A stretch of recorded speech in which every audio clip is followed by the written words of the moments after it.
Hi friends, అందరూ ఎలా ఉన్నారు? బాగున్నారా? ఈరోజు నేను మట్టి కుండల్లో రైస్ వండాను.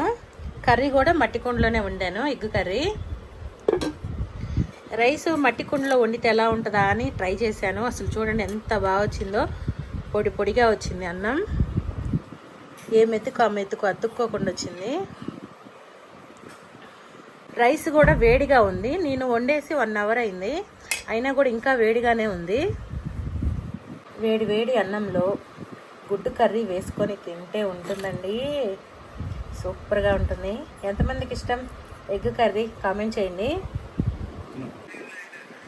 ఎలా ఉంది కర్రీ? సూపర్గా ఉంది కదా. టేస్ట్ మాత్రం మామూలుగా లేదు, సూపర్గా ఉంది. ఈ ఎగ్ కర్రీ నేను ఎలా చేశాను అన్నది మరొక షార్ట్ వీడియోలో పెడతాను, చూసేయండి. వీడియో నచ్చితే సబ్స్క్రైబ్ చేయండి, లైక్ చేయండి.